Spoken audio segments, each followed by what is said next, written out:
This video is going to show how to activate and use Partnester 3 from in CabinetPartsPro.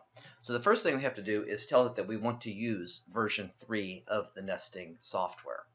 So if we go into the cabinet settings and notice there is a checkbox here that says to use version 3 Nester. Just go ahead and select and check that.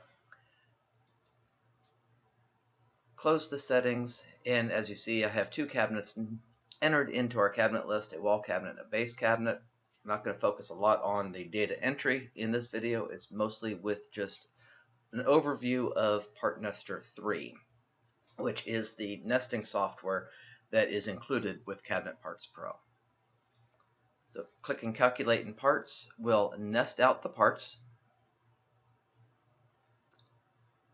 We now have our sheet view slider across the top to view however many sheets we have.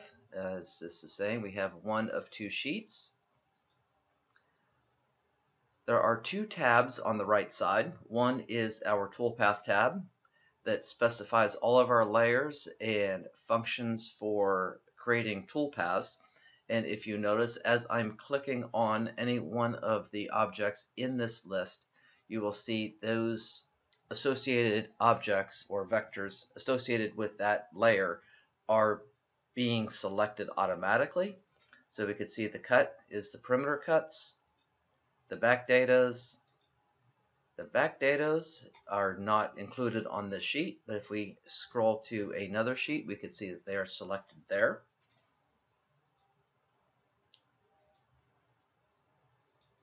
You could have drawer holes selected, and notice that I am using the mouse wheel on the mouse to zoom in and zoom out.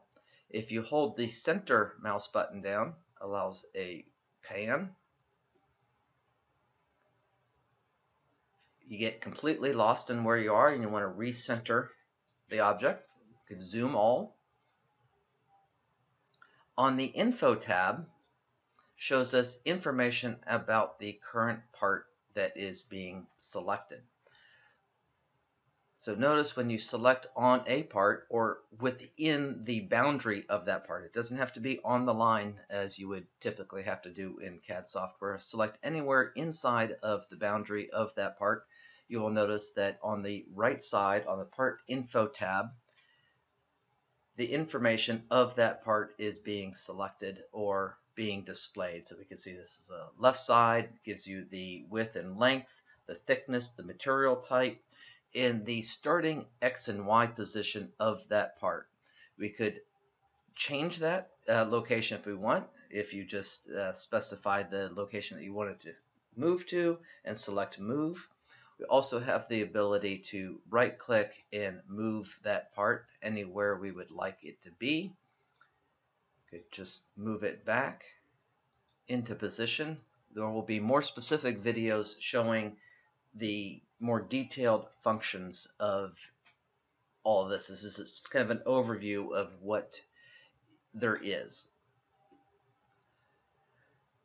Each part is selected as we scroll around. If we wanted to edit any individual part, there is an edit button that allows us to now select each individual part. And as you see this time with that part, with the edit part being checked, the info is still being updated, but the individual and all the objects associated with that part are not. So that allows us to be able to come in and individually select any object within that part to remove it, delete it, change the size, or add to that part. And uncheck the edit part, and we are back to having that object somewhat grouped together. Another checkbox that we have here is the cut order. The cut order is displaying a circle with the area that is going to be cut, or the first corner that is going to get plunged, along with a number to indicate what order the parts are going to get cut. We will also have a more detailed video on how to modify and change that. As you see, I am changing that around. Look for the video on selecting the cut order.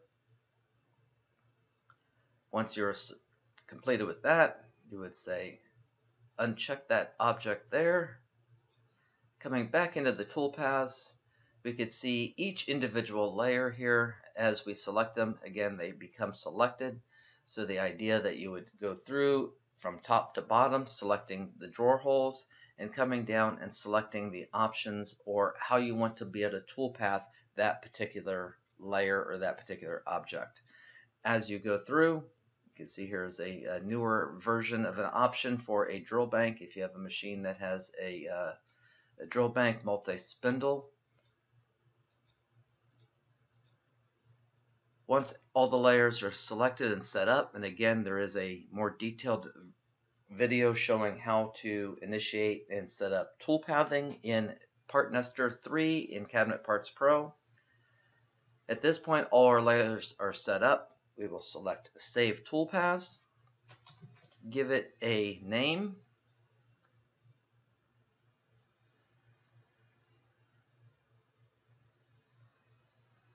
it now shows the offsets of the toolpath. So the orangish dotted line is, or dashed line, is the path that the center of the cutter was going to follow. We have a point showing that is the shelf holes. That is showing that it is a drilling toolpath. And the same thing happens on sheet number 2. So with Partnester 3, even though it calculated the toolpaths and we see them here, it also saved the toolpaths at the same time. So it kind of gives us a view of what to expect along with also saving those toolpaths. That is the basic overview. There are more detailed videos describing what the draw, modify, all the tool settings are for nesting. We have some CAD setup. We're able to add, remove a sheet. So again, this is just an overview of the new version and how to be able to make use of this new version of Partnester 3 from within CabinetPartsPro. So again, coming into the main data entry, we chose to use version 3 by going into the cabinet settings and check the box to use version 3. If this box is unchecked, we will see that we are using and will be using version 2 of Partnester.